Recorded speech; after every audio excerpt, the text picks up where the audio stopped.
Dollar. Dirt and money, no soul. Had to go and get it, ain't no time to kick it. Got a stack of flip for my foes. Dollar. Please tell me you can hear me. Don't turn your back and don't neglect me. Just let me know if you need me. Dollar. Let me watch out for my partners. Keep my money long, get my team strong. Let me run away from my problems. Yo, what's good, original crew, man? We're back. Hey, man, we got Waves back with another one. Horror villains I'd have no chance against. F all of them. I got this. You said what? F all of them? Yeah, I got this. I got confidence in myself. I don't know about boo. you. Okay. You ain't got no confidence in yourself? I always have confidence in myself. I ain't worried about now a single soul, not a soul. What about you? Yeah, no. I think you're a little scared. You said scary? I said scared. Scared. I said okay, scared. because that is different. I think you're a little scared. You're a little scared of. No. That's cow. Hey, make sure you check out the links in the description box. Down below. You already know where to go if you want to first support. You got to do it. Check out down below. Also, if you enjoyed today's video, like it and want a thumbs up. Let's get it, baby. Let's check it out. Let's see what's about. You ready? I'm ready. Let's go. What are you going to do with those pies, boys? We are now reaching the end of October, which means Halloween is right around the corner. The holiday where people get to dress true to themselves, steal a bunch of sweets off people for free. And my favorite thing about this holiday is where people make a bunch of YouTube videos about horror! Ladies and gentlemen, I recently put up a poll and the majority of you agreed it's time to drop another horror video. And this time, we're gonna spiral off of what I spoke about last time and jump onto talking about horror villains that would end my life. Demons that would eat my soul like it was a buffet. Aliens running around bleeding acid. Ghosts possessing people and making them do the craziest shit. Or Winnie the Pooh becoming a serial killer. I mean, they're all crazy. I'm gonna bring up a couple of horror villains I've become more familiar with over the last couple of weeks because I've been preparing for this video. Day and night I've been torturing myself, subjugating myself, burning my eyes to the worst of the worst movies. Like Hooties. I mean, a movie about kids eating chicken nuggets and turning into zombies. That's insane, man. Shit, I would have turned into a zombie day one. I love chicken too much, man. And also, I'm gonna rank how easy it would be to survive if I were to go ahead and encounter some of these villains. I'll be ranking out of 10 with 1 being I'm getting out here scot-free and 10 being I'd rather do it myself, man. So with everything understood and ready to go, let's get into the first individual. And it is none other than the GOAT himself. Now, before I go ahead and even speak about this weirdo, I just want to address to all the people that say Ghostface is easy to beat just because he's human or clumsy as hell. Get the hell out of here, man. That's a bullshit answer. That response is trash. You can't believe that shit. As much as most of the Ghostface killers are goofy, with them chasing their victims for like 2 whole minutes and getting nowhere near them, getting an entire bookshelf dashed onto them, or crashing into a door like this is a Tom and Jerry cartoon, all of that doesn't mean they're easy to go against. It's not like Ghostface doesn't get shit done. They at least kill 3 to 5 people every movie. They be hustling out here. He's a real killer. So how you forget that shit by saying he's human? And also, this guy is hella persistent. He would do things like stub his toe, get dashed through a building, and be on fire and still chase you to kill you. He's a dedicated guy, I'm telling you. That's because it's not only always just one. It's always multiple.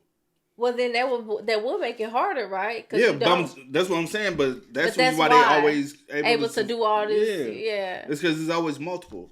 Yeah. I ain't never seen. It's always multiple, right? The first one's for sure. I know the last few's for sure. I haven't seen like 2 or 3. Yeah, I haven't seen some. I'm just gonna say yeah. I'm gonna say in a minute. I've seen all of them.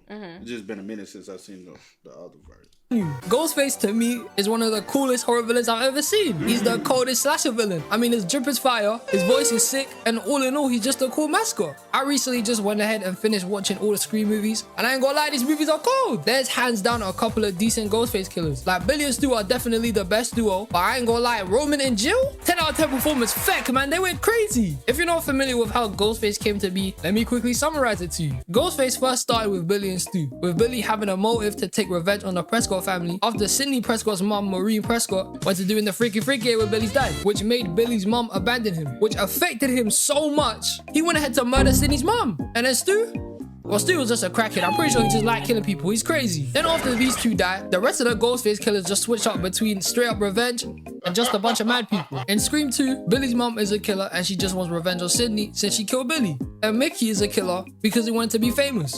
Here's the dickhead. Then we get the Scream 3's killer, Roman Bridger, who practically started all the murders in Woodsboro in the first place. Roman was Sydney's half-brother, and because her mum, who's also Roman's mum, abandoned him for Sydney, he showed Billy footage of his mum mashing with Billy's dad. And then Billy went ahead to go and kill their mum.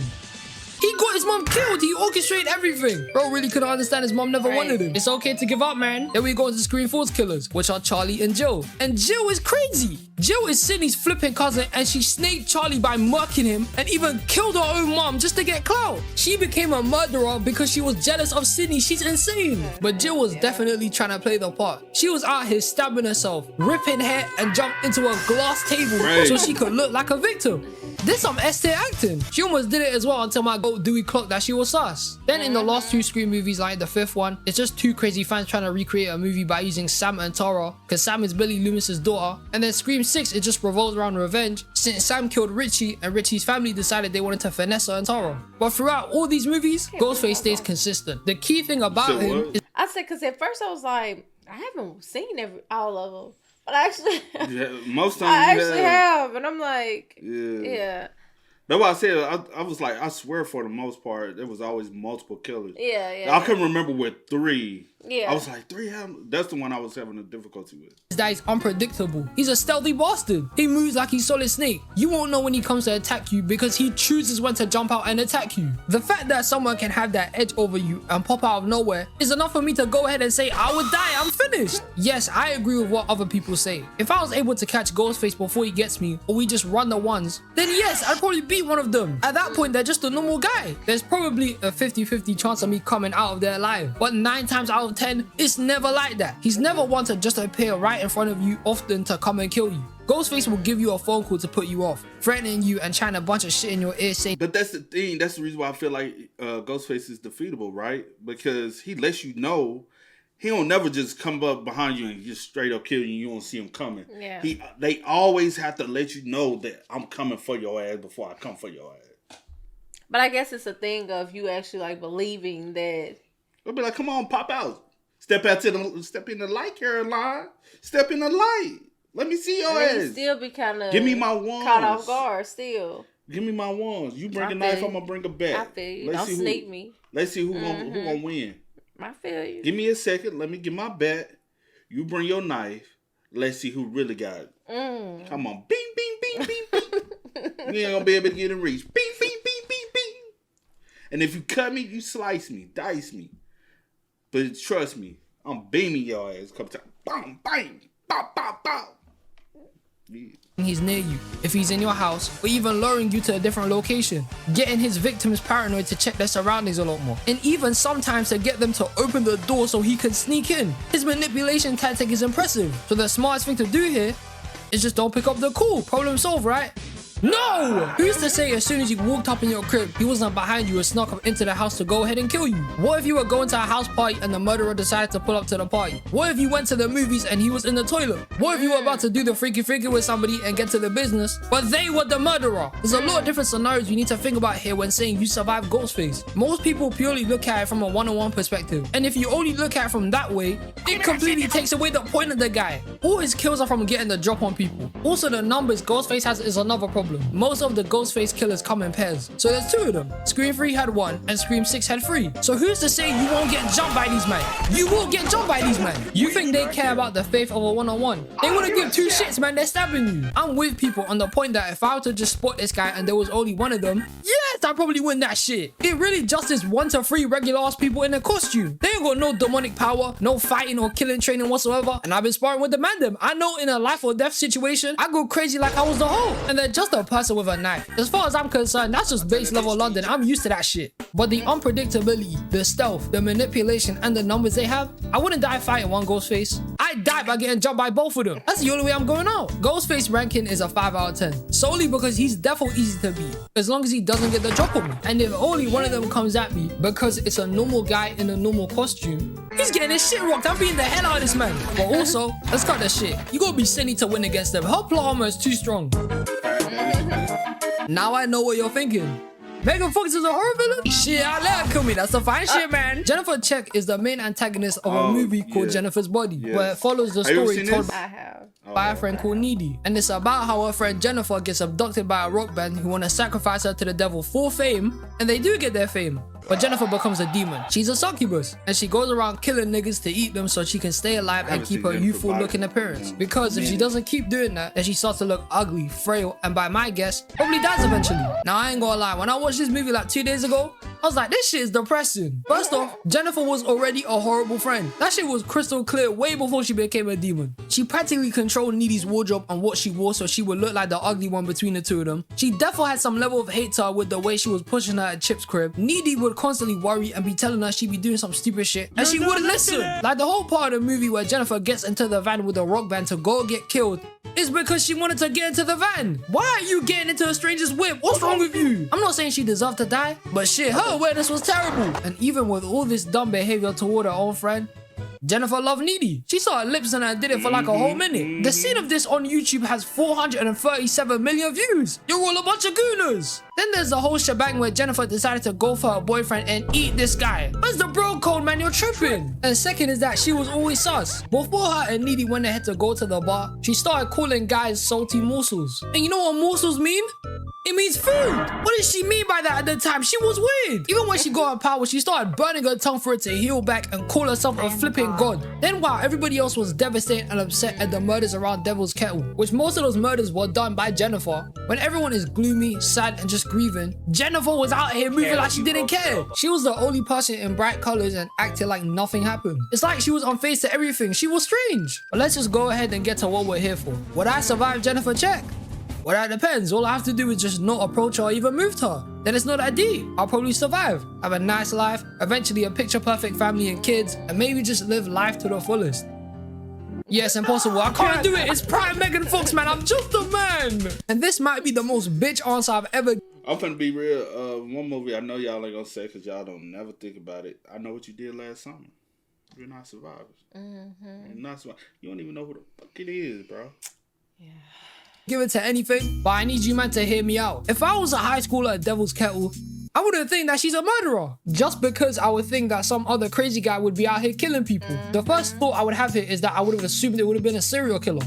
But also, since a lot of murders are going around and some of them were from high school, my senses would be heightened. I'd be like Spider-Man. I would be extra cautious around anyone. Knowing people out here dropping like flies, I wouldn't trust no one. But let's say I go ahead to school one day and I see Megan Fox. I'm gonna talk to Megan Fox. Are you sick, man? And by the time I get to asking her out and eventually go out with her, I'll be dead by then. It'll be too late for me. Temptation will be my biggest downfall here. It's not my fault I like women. You can't hold that against me. And I know half of you men are doing the same shit. Stop lying. And I'm not saying I would die by almost getting to do the business with her like the majority of her victims. No. I'm saying I would die just by going on a date with her. Like, for example, with Colin. Instead of going out to the movies, dinner, or flipping bowling, Jennifer just asked him to meet him at her crib so they could watch a movie together. And you know, I swear on everything I have and I would do nothing. I don't move like that. That's not how I roll. I would actually go over to her house to go watch a movie and cut. I would just want to spend time with her. And that shit would get me killed. I'm finished. She's a succubus, remember? She's got seduction-based powers, which means even then when she would start moving like she wants to go crazy with me, she probably has a psychic hold like she's Professor X. Not to mention, by the time I figure out that she's weird and about to kill me, I'm dead. She gonna eat me, man. I'm cooked. She plays mind games, has powers, and she find this out? Bruv, I'm ranking this a 7 out of 10. I'm not that down bad to pull up to an abandoned house, swimming pool, or the forest like she did with her victims. But then again, I would never ask her out. That would be my biggest downfall. And can you really blame me? It's prime Megan Fox, man. Hell yeah, I ain't got no regrets. Behave yourself on Christmas. Why you being a bitch on Christmas? So at the time of recording, last night is the first time I watched Jeepers Creepers. Wait. And holy shit, this guy's crazy. The Creeper is a monster that appears every 23 springs for 23 days. And in those 23 days, he goes hunting, finding, studying people with certain body parts he needs, kills them, and then takes those parts. Throughout the whole of the movie, he's chasing after Dari and Trish because he wanted to take Dari's eyes. And he did. And the whole time he was looking for them, he was doing it blind. Ladies and gentlemen, this man was seeing pitch black nothing and relied on scent. Yo, he said. Oh, When he used to smell them, he was like, oh my God, he be right up. I did not like, The little, Be like, ooh. Look at him. Look at him. Look at him. Look at him. Blind. Ladies and gentlemen, this man was seeing pitch black nothing and relied on scent to go ahead and find his prey. Not to mention, the creeper is a different breed. He has a whole truck moving at 200 miles per hour. He's got an axe to come and chop your head off. He's bulletproof. He survived being ran over about 4 times. And the maddest thing about him is that this guy evolves. I'm talking about whole Pokemon evolution, Digivolution type shit. When as soon as he got ran over, out of nowhere, he grew wings. What horror villain do you know has wings? This man is equipped with the most freest ways to go ahead and kill you. It'll be too easy for him. Big Jeep is one of the worst horror villains someone could go against. Michael Myers, bun that. Jason, bun that. Chucky, bun that. Freddy, bun that. All these guys will be too shook to run the fade with him. They wouldn't dare come against this man. He's unstoppable. And when I say he's unstoppable, I mean that literally he's immortal. He is an ancient evil that always comes back. And for more than half of the whole month, if he feels like you have something he needs, he's gonna chase you for an entire month. He goes about stalking, smelling, driving, appearing out of nowhere. He's relentless. He don't quit. He smells fear. He literally smells fear. If you even sweating in this guy, he gonna find you and finish you. He's built for this shit. When he was stalking them at the old lady's house, just standing there,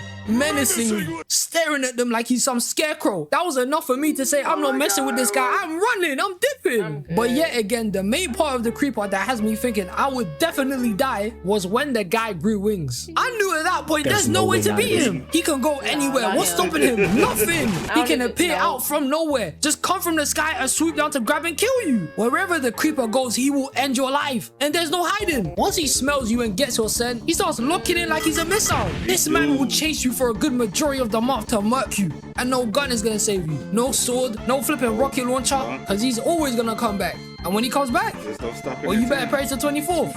Otherwise, you're dead. The ranking I'm giving Big Jeep is an easy 9 out of 10. Only because I would never drive on an open road like this. You would never catch me there, fam. I would even second guess going back on the motorway full of cars. I ain't doing that shit. But if I was already driving through here and saw the creeper's van, yeah, I'm dead. So these are some horror villains that you know would end my life easily. If you might disagree with my points or got any more horror villains and movies I should watch and cover for another time, let me know in the comments below. I appreciate you, man, for staying till the end. But yeah, Big Jeep, yeah, that's one for sure. No, not doing that boy gonna get your ass. He always creeped me out. He gonna get your ass. Your ass for that grass. You gonna be buried 6 foot in the grave. You don't like that? All right. 6 foot in the grave. Yes. 6 foot. Yeah, fine. That's whatever. Whatever. Yeah. Whatever. You ain't have to like it. It's okay, cool. it's cool. It's cool. It's cool. It's okay. But y'all spam us up in the comments. Y'all let us know y'all thoughts in the comments down below for it. But until next time, y'all know how it go, man. I do go by the name DJ New Kid. This is Sierra Nicole. We are. Kid and C. We are. No time to kick it, got a stack of flip for my foes. Dollar, dollar, dollar, dollar. Please tell me you can hear me. Don't turn your back and don't neglect me. Just let me know if you need me. Dollar, dollar, dollar, dollar. Let me watch out for my partners. Keep my money long, get my team strong. Let me run away from my problems.